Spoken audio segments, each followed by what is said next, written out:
Hello, everyone. Today I am going to be reviewing the debut album by breakout pop rap star Lil Nas X. If you haven't figured out who he is by now, you're definitely living under a rock. I'll admit that his hugely successful breakout hit in 2019, Old Town Road with Billy Ray Cyrus, which had a plethora of remixes that seem to never just fade out of the pop culture consciousness, was definitely a bit of an eye-rolling kind of pop moment for me. I never voluntarily listened to the song, I have to be completely honest with you.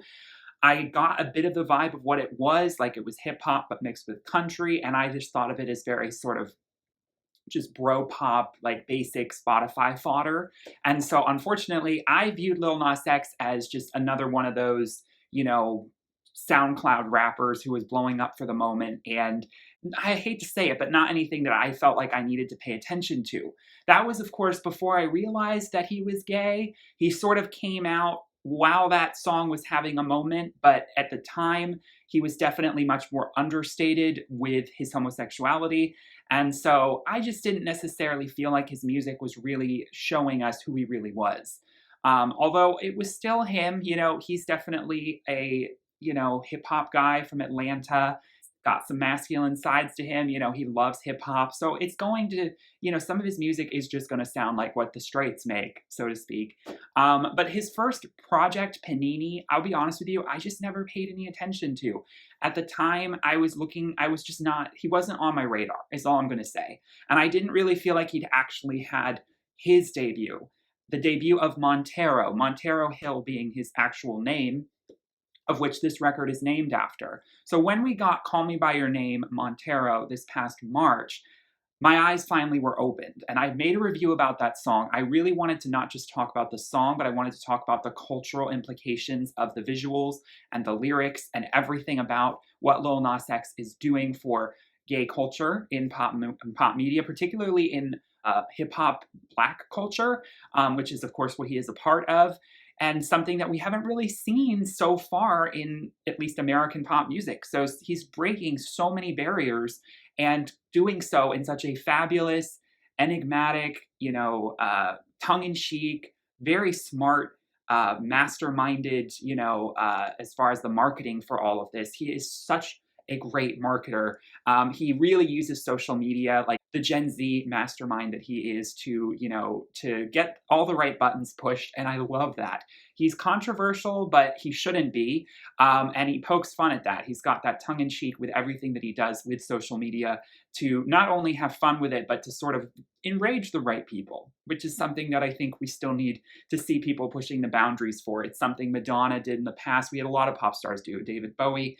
I don't think we see so much of that in certain areas in particularly male pop spheres. We see it a lot in the female side, but we don't see it so much in the male side of things in pop music anymore. And so Lil Nas X is very refreshing. Yes, we did have Sam Smith. I would argue that Sam Smith, especially with the album The Thrill of It All, was the first time we had a pop star who was, a young male who was gay and open about it at the time, singing about male pronouns in love songs in such an overt way. But at the same time, it's not quite to the level of flamboyance that Lil Nas X is giving us on this project. The theatrics and the drama and everything, the pageantry of this whole project is the way of female artists, I think, in the past have done such a great job of capitalizing on shock and awe mixed with really high, intense artistry that is very beautiful, but at once very poignant to, push the right buttons, as I said earlier. And with artists like Troye Sivan, we definitely have a lot more gay male artists now who are more open about their sexuality in their music and in their visuals. But, it's only in the last few years. And Lil Nas X is coming up in a time where that's finally starting to really shift. And so we got this project, and more importantly, I just wanted to comment and make sure I paid my dues and respects to the landmark success that this album deserves and is for, as a gay male myself, seeing an artist like Lil Nas X sing about, even in very raunchy ways and very explicit ways, loving other guys, and in a way that isn't also, I hate saying this, but isn't, as I said in my Montero Call Me By Your Name review, completely feminizing entirely what gay male culture could be. I'm not saying that I don't love it when we've got uber feminine men singing about being gay, but it's, I think, equal subversive today to see a more masculine man do that. And Lil Nas X, I think, is very interesting in his blend of femininity and masculinity. And I find artists like that to be extremely fascinating. That's not, again, to say no disrespect to the very uber feminine artists who are very, gay passing and they have higher pitched voices and all of these things. Lil Nas X is just very different in the fact that he is kind of straight passing at first until you discover the whole package and the costumes and who he really is. And so the whole package of this product is serving subversion to, a traditionally very masculine, somewhat misogynistic and also homophobic art form in media, which is male hip hop in male black hip hop. And so I love the fact that it's packaged this way with his, deeper voice and all of these things. Again, it's a very unique, special thing we're getting from him in this project. And so I just had to comment on that. This project, 15 songs, though there is one interlude, The Art of Realization, so it's really 14, is packed with a lot of songs that definitely fly by really quick. I was kind of expecting there to be a lot of Spotify single types, like songs with female rappers that are collabs that are meant to sort of generate clicks that are probably under 3 minutes long. And are more hip hop based. And we definitely have the hip hop collection of songs on this project. We have songs like, the lead single. We have Dead Right Now, which is probably the most transcendent song on this record. I'll get to that in a second. We have $sign Slime with Megan Thee Stallion. We have Scoop with Doja Cat. We have Industry Baby with Jack Harlow. Those 3 songs I just mentioned, the 3 feature tracks, definitely are giving off that, streaming royalties, kind of a play on radio vibe. I think my favorite out of the 3 is definitely Scoop. I love the hypnotic rhythmic elements of the beat and production. With Doja Cat's feature, although it is brief, the song is very braggadocious. It's very, what you would expect for except subversive, of course, because it's singing about guys being into guys, through the straight version, which we're so used to, the hetero version of, a braggadocious, swag-tastic hip-hop track that's very clean with the production and just very edgy. And then we have Dead Right Now, which I think is, like I said, the sort of poster child for this record. I'm really glad he didn't drop it as the main single and saved it for the whole project, because there's a lot of songs where there is a little bit more that I would like to be imbued into the production and into the storytelling of the song. I feel like a lot of the songs they open up and you can tell within the first 30 seconds the entire rhythmic melody is sort of already, exposed to you. Dead Right Now actually has peaks and actually has climax. And not to say some of his other songs don't, but it's just the one song that really gives that space for a story in the crescendo of this very Atlanta, very gritty kind of Southern hip hop style. I mean, he is from Atlanta, so you would expect that sort of hip hop style to be very present in his delivery, mixed with the gospel tinged in the backing. Probably, again, as open and honest as he can be, singing about how a few years ago he didn't know where his career was going. And then thankfully, people believed in him, but more importantly, he believed in himself when not many other people were, and his family situation wasn't too great. He'd probably be dead right now if he wasn't able to pull himself, by his own bootstraps. And he also, of course, reminisces on the fact that when he first had little glimpses of fame, people suddenly wanted to be his friend. But they weren't there a couple years before when he was contemplating suicide. So when you have a little bit of that fame, everyone wants something from you all of a sudden. But it's very superficial. It's skin deep. It's not going to really give you a personal connection, which is something you're so desperately craving for so long. And that's something that at the core of this, for all that it's got its stomping, schoolyard, anthemic, extroverted moments, this album has a lot of introverted, introspective, melancholic sides to it. And the latter half of the record is where most of that is packed. And I do think maybe the album, although I do think it is very cohesive, I do think the album gets a little sleepier towards the end. Some of the songs like Life After Salem, which is definitely a much more grungy kind of take on, a darker ballad. I don't know if those are the right way to describe it. Start to lose me a little bit with My Attention, as he expresses how he's felt very hollow and numb to all of the negative things he's experienced in the past where he's felt used and betrayed. And he's just like, well, then go ahead and do what you want with me. sort of just giving up on love entirely and admitting that hookups was pretty much all he knew. He expresses that there's, of course, in gay culture, there's a lot of tricky navigation with young dating and the hookup scene and how love can be so superficial for most gay men. I hate saying this, but in young gay culture, that's something that unfortunately, hookup culture is elevated, whereas like something real, meaningful, committing, that seems to be a little bit rarer or harder to find. And he battles with that on a lot of songs. Lost in the Citadel is another sort of a left field song for him in that this is like a punk rock song. Like there's Paramore vibes to this song. The drums, the guitars, it's something I needed a little bit of time to warm up to because the melody was catchy, but it wasn't hitting me over the head like Dead Right Now was. So I needed a little bit more time to get into the groove of it. But Lost in the Citadel is great storytelling with great sort of propelling, stadium-filling pop music. In a very different lane from the hip hop stuff that he's doing on other tracks on this record. So genre bending is definitely occurring here, and I definitely appreciate it because, he's at the end of the day also a pop guy. Like he really appreciates. There's a reason why Elton John is featured on this record. Miley Cyrus is featured on this record. There is such a reverence for pop music, even though he is in the hip hop scene. He does lament in that fact that he wanted to have a black male featured on this record, a rapper, presumably. The only rapper and male that is featured on this album is Jack Harlow, who is, of course, white, but Louis is straight. But he said that there was going to be one with at least one artist that it didn't get finished in time. And it just never happened with others. It's unfortunate. I mean, he admits that a lot of them just don't F with him in that way. And that's unfortunately a symptom of the homophobic, nature of, unfortunately, Black hip hop today. It's still deeply rooted in that, and it's really difficult to disentangle. We've got artists like Kid Cudi, and they're supporting Lil Nas X. They're really doing what they can to support him, which I like to see. The younger artists are getting it more. I think some of the older ones, and I don't even mean that old, but ones that aren't his generation, it's a little bit of work here. It's just so much rooted in the culture that this stems from of that. And it's unfortunate because, it's a reason why I was turned off to hip hop at a young age, particularly male hip hop. I listened to female hip hop, which was always, I think, seemingly not homophobic in my mind. But the masculine versions, not so much. He really goes above and beyond with the visuals on this project. Every song has a visualizer, if not a music video. The album art, I was very excited to see what he was going to pull through with the album art. Very fantastical, very sort of evocative of, classical Roman pantheon, kind of esotericism.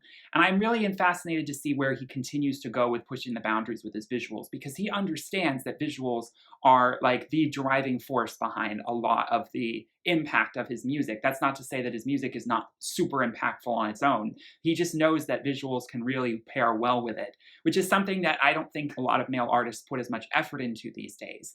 The CGI, the way he transforms himself into all these different characters. I mean, it's very well packaged, and it's presented to us in a very theatrical, big budget way. And I love seeing that effort. I do want to shout out That's What I Want, another single-worthy song, very quick, very breezy, very fun, very pop. There's almost like a Disney pop sound to it. I don't know, it's giving me like late 2000s Disney pop. And it's playful. It's just him being very playful and overly honest. If anything, there's a little bit of a lack of nuance and metaphor to this record. It's very upfront and straightforward with the storytelling. That's, what I kind of was expecting. I don't know if lyrically this album is the most, expansive or, elegiac, to say the least. But that's not exactly what he needs to be. I mean, that's something he could grow with in his songwriting skills as he continues in his career. This is a statement record. It's meant to be kind of on the surface in the fact that it's meant to tell you exactly what it's supposed to tell you. And so he's not beating around the bush with any of this. And I don't mind it, because at the end of the day, it's a pop record. And so I'm not really looking for something too deep here. Am I Dreaming is definitely a beautiful closer. We're bringing in a little bit of the element of that whimsical, almost Spanish guitar that we get a little bit on Call Me By Your Name, as he duets beautifully with Miley Cyrus. Thinking back on the legacy that these two artists, although they are 6 years apart in age, they do have a lot in common in growing up in the spotlight and being provocative with their sexuality. pushing people's buttons, wanting to be someone remembered for what they did to push the culture forward in some way or fashion. And so they're a great pairing for, a closing sort of pontification upon, the lasting impact of their message and their fame and the fear of fading away and becoming obsolete, which is certainly not going to happen, I think, for them. And I love how it just crashes down into a stormy depth at the very end to sort of signal that there's still a lot more depth to mine here. This album is only the beginning. And the only other track I do feel like, of course, I need to give a shout out to is Void.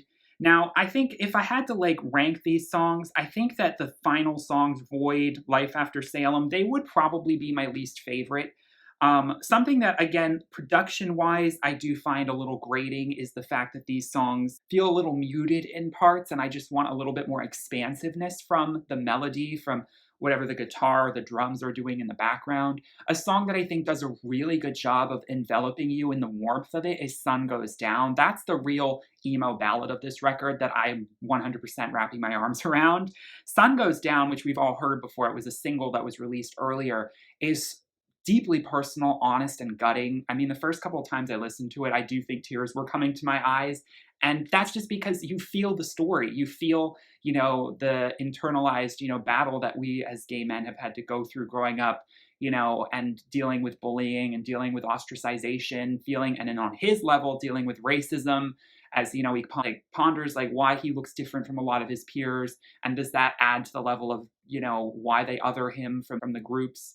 And he just doesn't know how he fits in. And he's trying to stay clinging to hope, but it's really hard when you're 17 and you're struggling with high school and who you're going to be. And it's just such a wonderful, tragic ballad that really sells the package of emotion with the beautiful swelling harmonies that he gives when he allows his falsetto vocals to rain down. So I am wholly here for that. Whereas Void, it's a little softer, a little sound cloudy to me. I just feel like it's more of a demo package here that he is giving us. Last thing I want to touch on is, where is Elton John on One of Me? Probably one of the most simplistic sonic songs and also the simplistic lyrical one, but it's very catchy. Probably the most simplistic lyrically on this record.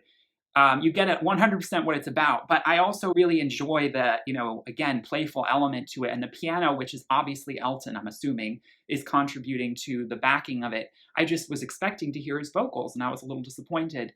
As I wasn't entirely sure how Elton was going to fit on a record like this.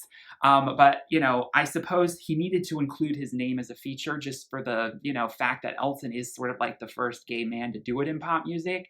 And why not feature the OG, on this record, considering he is sort of the modern day version, So I think that Elton being on here is a real sort of looking up to your elders moment. But Elton could have easily just been credited as one of the, instrumentalists instead of being an actual feature. But his name is very important and carries a lot of weight. I just wish he had provided backing vocals or something, because I don't really hear him at all on this track. Overall, I am very impressed with this. Is it my favorite album? No. Is this my favorite genre of music? No. But there are a lot of things here that I do appreciate. It's more than just Spotify fodder to me. This has a lot of heart and a lot of soul and a lot of important, cultural zeitgeist behind it. And so I really love hearing that it's getting really great reviews, that it's not flopping by any means. I think this album's going to do very well on radio with streams, all of these things. He is certainly not a one-hit wonder. And as a, gay man who's just always dreamed of seeing another gay man in media be so provocative and open with their own sexuality and their femininity, I love seeing him balance and kind of throw gender norms completely out of the window with this entire project. He is completely, talk about being non-binary. He's really breaking free from the binary mode that we so often see in just everything in the mainstream media, especially in pop music. So I am just in the male side of things. So I am very excited to see where he goes from this. I think he can only go up from here. That's my hope. And this album is definitely a staple album, probably the most culturally important for pop music. If it's not my favorite, it's definitely the most culturally important of the year. Let me know your thoughts on this project in the comments below. And I hope you all enjoyed this review. I will see you all in my next one. Please give this a like if you did, and subscribe if you are new here. And I will talk to you all again soon. Thank you all so much for watching. Peace, love, and light. Bye.